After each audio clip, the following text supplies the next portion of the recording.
basically you have a bullish consolidation pattern. So this is bullish right now. Mark my words, folks, whether it's in the next week or two or not, there will be a corrective move here that is going to shock people.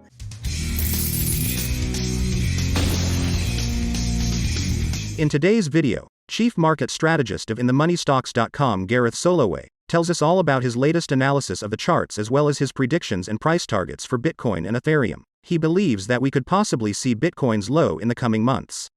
Soloway shares his opinion regarding high inflation rates, the stock market, the crypto market, and the Fed. We've seen some global negative economic data. We've seen inflation much higher in Japan, much higher in the UK than expected. We've seen some bad economic news out of Germany. All of these different things kind of bringing us to wonder, are we headed towards a recession like some of the global data suggests? Or do we look at the domestic data, which has been strong? And a case in point was yesterday's home building, the housing data, as well as the other data that we got yesterday. So again, we got consumer confidence data yesterday, the housing data, both very, very strong. Now, this is the key that people don't understand. When you're looking at consumer confidence, you can track it virtually by what the stock market is doing. All right. So again, that's one of the keys that I want you guys to always remember. Consumer confidence. All right. Consumer confidence. I'm going to try to bring up a chart here for you guys and bear with me as we look it up here. So if we look at consumer confidence, what we see is that it basically follows the trend of the stock market. Now, the reason why it's so important when it comes down to why it's following the stock market is because as people's 401ks go up, as their retirement, as their investing accounts go up, what do? They feel better about spending money. They feel more confident. They say, hey, listen, the economy must be doing better. So consumer confidence rises. So you have to take it with a grain of salt when consumer confidence numbers goes up, because again, if you look at the stock market, we've had a very nice run in the stock market. All right. So again, those are just little things that I want us to kind of keep an eye on. All right. Now, again, as of now, I don't have the consumer confidence. I'm looking for consumer confidence here numbers, but I'm not seeing them off the direction here. But what I do want to do is go into the charts of Bitcoin. So I talked about in my title, we want to look at, is Bitcoin going to be breaking out or is it going to be failing? And what we see here on the Bitcoin chart is a direct relation with this pivot high here, which if we zoom out and we drag that line back even further, it actually shows us a level that was very, very important going all the way back to 2021. All right. So if we look at the bull run in 2021, we see very clearly that you had the breakout here, the retrace to the scene of the crime at 31,000 to 30,000, the big run to 65, the pullback to that same level, and the breakup. And then obviously here we consolidated and we broke down. So what we see here, if we just look at April 14th, which was a Friday, we touched that highest point. If we go over here, we've been hammering on that level. Now, in technical analysis, one of the keys to understand here is that basically you have a bullish consolidation pattern. So this is bullish right now, but this is the key. We're starting to get some weakness showing up today in Bitcoin. Bitcoin is now back to 30,000. What you want to see for a psychological basis is you want to see Bitcoin hold 30,000. If it doesn't hold on a daily closing basis, and I want to show you this, right? So if you look at this close right here, this close was at 30,000 and basically 30,010. The next day we closed back below and then we made a strong close above. Since that close above, we have always stayed on a daily closing basis above 30,000. Now, when you go sideways, this is considered what we would in technical analysis view to be a bull flag. All right. So again, right now this is safe, but the problem is that if you have a daily close back below 30,000, it starts making the stock chart, or in this case, the crypto chart, becomes much, much more vulnerable. All right. So that is something that we have to kind of monitor here in terms of whether or not we can get a breakout on Bitcoin, or if Bitcoin is going to start to lose out and start to head down. Now, the 30,000 level for Bitcoin is your first level of significance. Now, if we close below 30,000, it doesn't 100% negate the bull flag pattern or the in spirit of bull flag pattern. The reason why it doesn't negate it is because bull flags, okay, they are 45-degree angles to 90-degree angles, right? So basically, as long as you're in an angle here, okay, of about 45 to 90 degrees, you can be in the case, and I would probably move it up to about there for that. This can still be bullish consolidation. But I do have a level I want us to watch very closely, all right? So we have 30,000 as number one. Number two is your secondary support at 29.5. 29.5 is this area right here, which again would be very, very important to me.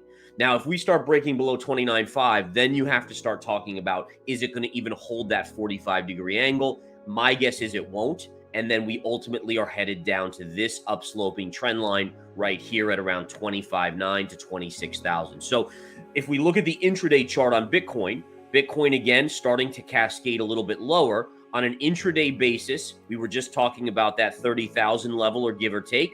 Look at what we have right here. Look at all that level that I was talking about right at this level. So this is right below 30,000. Look at all that technical support. So again, the first thing you're watching for today, but what I want us to kind of monitor here is on a daily closing basis. The only thing I want you thinking about today is, do we close below 30,000 on a daily closing basis or not? If we do, this chart becomes vulnerable to downside for Bitcoin. If it can stay above 30,000 on a daily close, then you are potentially in a much more bullish scenario for Bitcoin. All right. As long as you stay above 30, I would say there's a slightly higher probability to a breakout versus a breakdown. Not huge, but slight. All right. If you close below 30, it's the probability switch to slightly favoring downside. If we start getting below that 29.5, then the probability shift more and more towards the downside. All right, let's look at Ethereum here, guys.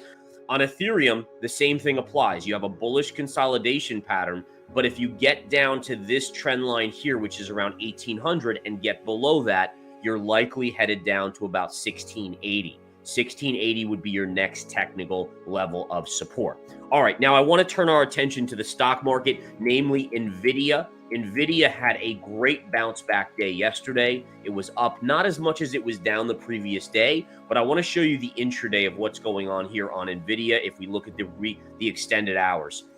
NVIDIA is collapsing here. And by the way, pre-market, it got down to 396. It's come back to about 405. But this is far away from the 418.75 close we saw yesterday. All right, now what's going on here? Basically, what we're seeing here, and the same thing can be said for AMD. AMD is down as well because AMD and NVIDIA are AI chip makers. The Biden administration has come out and said, hey, we don't feel comfortable with a lot of these chips being sent across the sea to China. And there's a lot of opportunity here for the Biden administration to potentially limit the amount of AI chips that AMD, NVIDIA, and a lot of these other semiconductors are going to be selling. Remember, China would be a direct major buyer of these chips. And so now you're getting into a scenario where we know how big AI can be, right? AI is going to be revolutionary going forward, just like the internet. All right, the internet was huge. It started kind of becoming a big thing with the dot-coms, and obviously we know how big of a part of our life. I mean, heck, I'm broadcasting to you guys over the internet. AI is going to be equally as big, in my opinion, but it also comes with security concerns. All right, what can AI do? We've all seen the movie Terminator, right? So again, there's these potential weaponizing of AI, which inevitably will happen, but we have to be, obviously, in the Biden administration, the government is concerned about these aspects in relation to foreign governments. Now, one of the things I want to show you guys is Apple's chart. And again, I want to go to Apple here. So Apple, number one, is right up against this upper trend line here. You can see this channel here on Apple. Now, Apple is a stock that people will say, oh, it's at a new all-time high, right? And looking at the chart, it looks like it is, right? Here was your previous all-time high. The stock is above that all-time high. This is the problem with it, is that Apple does share buybacks. They do a lot of share buybacks. They buy back billions of dollars a year in stock. And so, believe it or not, even though Apple's share price is at a new all-time high, Apple market cap-wise has not yet hit that 3 trillion plus level, which it was at prior. I believe the previous all-time high on market cap was 3.03 trillion. I believe, and again, don't quote me on this, but I believe if Apple hits about 193, that would be a double top market cap wise on Apple. And so I want you guys to kind of remember that, because it's a little faulty to say, oh, price is at an all-time high, this is like the greatest thing, when Apple by itself via market cap is actually not at an all-time high. Now, what does that mean to me? Well, number one, you have to look at the chart. And the chart clearly shows that we're bubbling up against resistance, right? You have a channel here, clear as day, channel up here. When you combine a double top, looking at a double top with market cap, it tells me that Apple may stall out between this area and that 193 double top on a market cap basis. Looking at everything I've gone over, it's a lot of information, right? So we have to kind of understand, and we have to take it with a grain of salt. We have to understand volume plays a role here. But to me, and again, I've stuck with this the whole way through, I look at charts right now and I see major euphoria, which is a warning sign. I see major bullishness, which is a warning sign. I see major risk taking on 0-day options, which is a warning sign.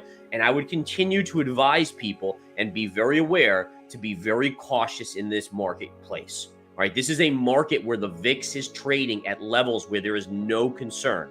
All right, did the markets price in the Biden administration maybe limiting the ability for chips like Nvidia to be sold to China? No. Did the market kind of potentially factor in any sort of risk with a coup in Russia? Well, luckily that didn't pan out, so the markets were okay with that. My point is this, is when you have a VIX this low and you have time counts on the long side where these charts are ridiculously extended, where the weekly RSIs are in the 80s for a lot of these large cap tech names, you need to be defensive. Mark my words, folks, whether it's in the next week or two or not, there will be a corrective move here that is going to shock people. And it very likely will be a top that we will look back at and say, wow, remember when we had that bounce? Remember when the market fell 37 and change percent until October of 2022, then rallied 37.5% back up, and then we dumped out to October low.